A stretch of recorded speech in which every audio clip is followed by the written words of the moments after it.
অনেক বছর আগে পাহাড়পুর নামে এক ছোট্ট গ্রামের একেবারে শেষ প্রান্তে একটি খড়ের কুঁড়ে ঘরে থাকত এক কিশোর। তার নাম ছিল নীরব। ছোটবেলাতেই বাবা মারা যাওয়ায় সে তার মা কমলার সঙ্গে থাকত। সংসার খুবই অভাবের হলেও তাদের মুখে সব সময় হাসি লেগেই থাকত। মা, জানো আজ পাহাড়ের ওপাশে কত সবুজ ঘাস গজিয়েছে? আমার ভেড়াগুলো এমন খুশি হয়ে খাচ্ছিল যে দেখে মনটাই ভরে গেল। তাই নাকি বাবা? ওদের ভালো থাকাই তো আমাদের সুখ।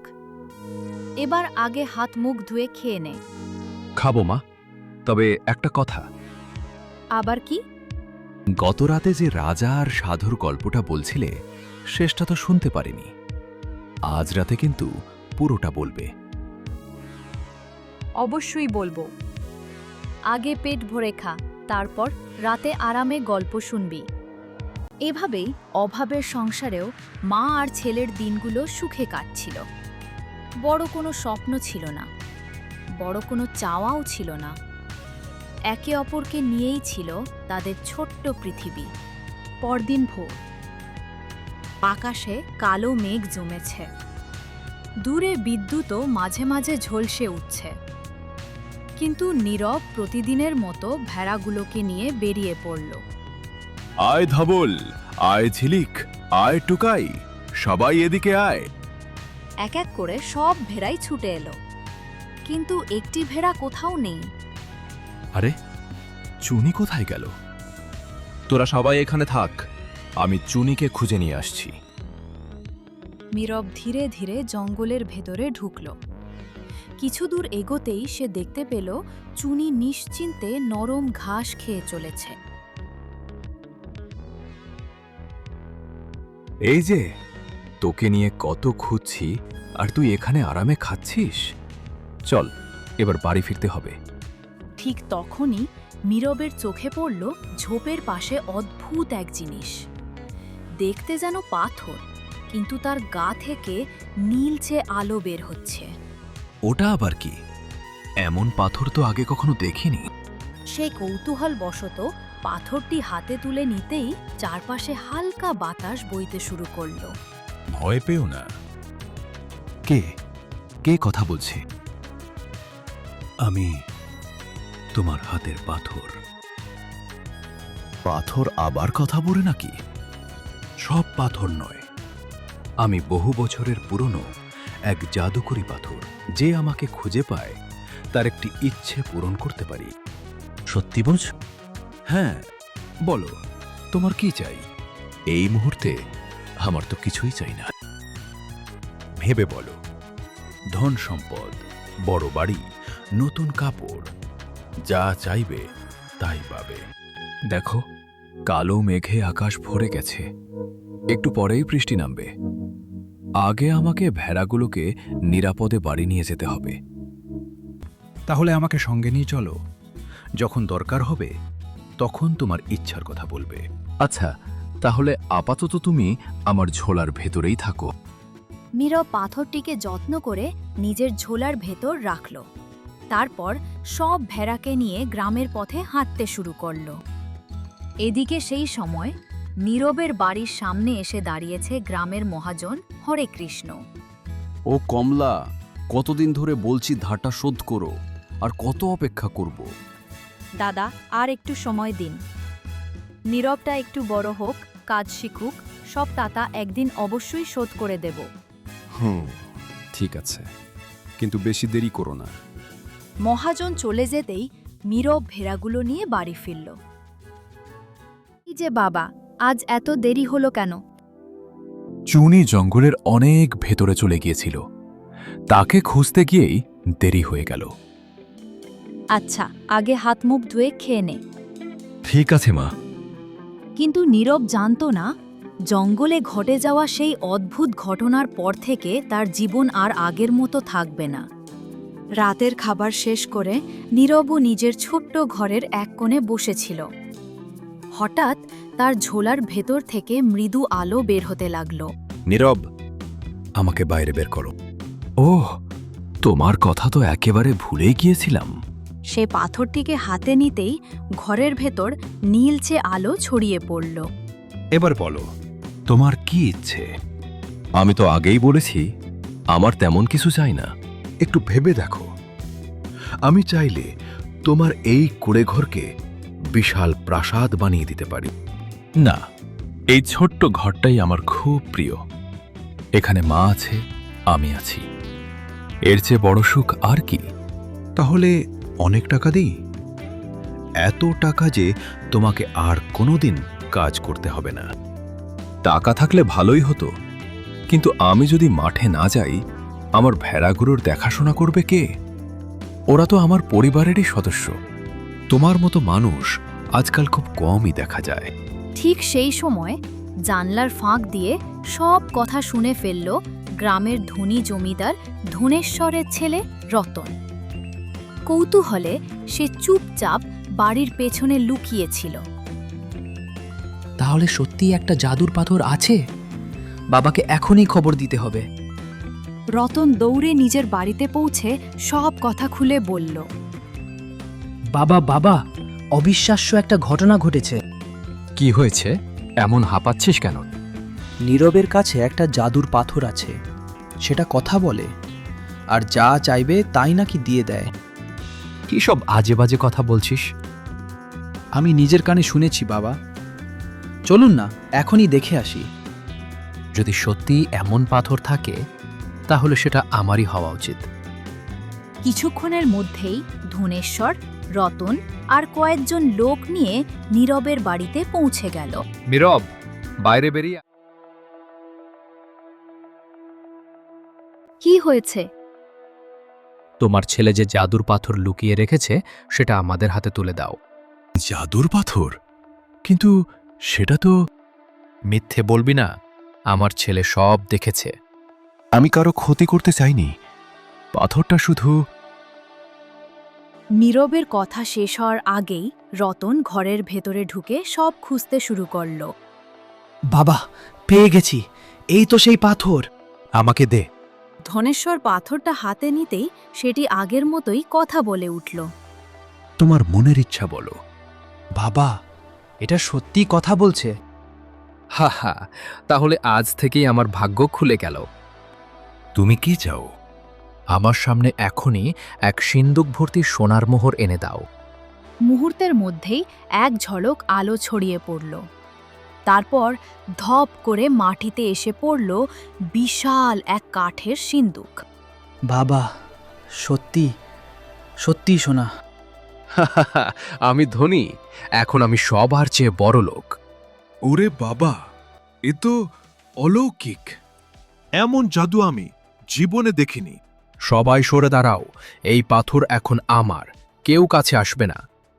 ওটা আমার বন্ধু, দয়া করে ফিরিয়ে দিন। চুপ, এখন থেকে এই পাথরের মালিক আমি।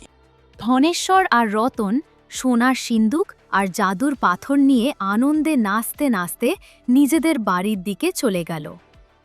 বাবা, মন খারাপ করিস না। আমি ওর কাছে কিছুই চাইনি মা, শুধু বন্ধুর মতো সঙ্গে রেখেছিলাম। যে জিনিস লোভ বাড়ায় তা আমাদের কাছে না থাকাই ভালো।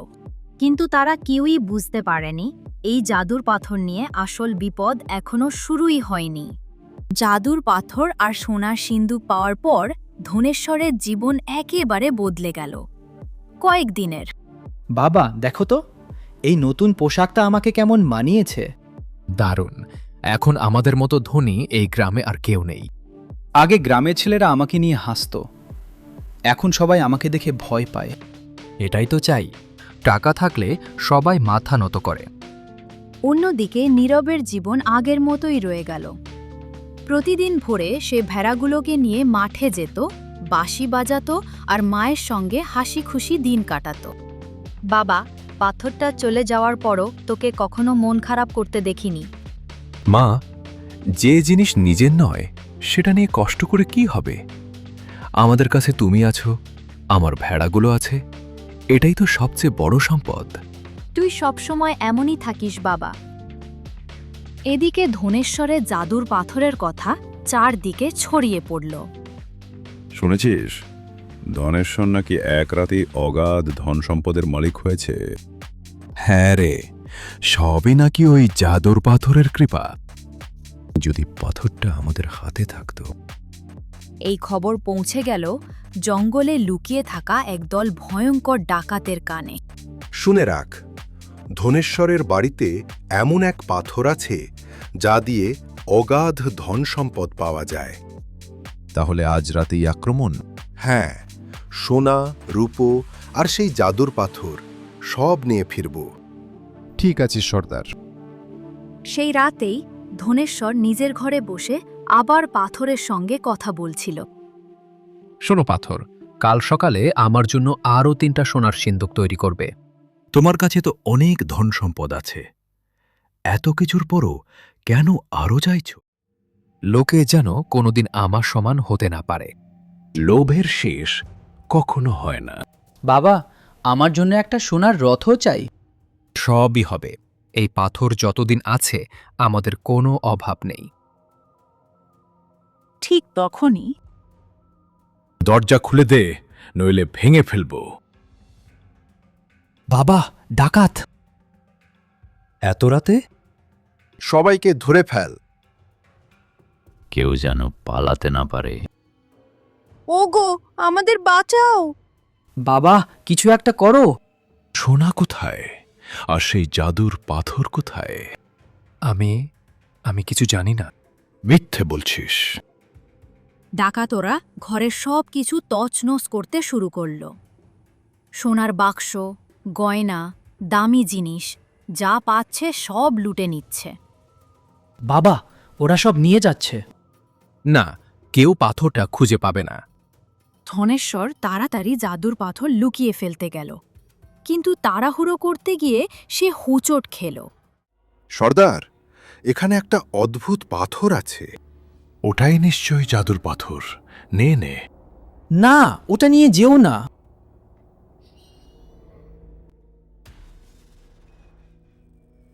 রতন দৌড়ে পাথরটি ধরতে গেল, কিন্তু ঠিক সেই মুহূর্তে একজন ডাকাত তাকে জোরে ধাক্কা দিল। রতন মাটিতে পড়ে মাথায় প্রচণ্ড আঘাত পেল। রতন, আমার ছেলে! ওগো, কিছু একটা করো, আমাদের ছেলেকে বাঁচাও। ডাকাতরা সোনা, গয়না আর জাদুর পাথর নিয়ে রাতের অন্ধকারে পালিয়ে গেল। আর ধনেশ্বর ছেলের পাশে বসে অসহায়ের মতো কাঁদতে লাগল।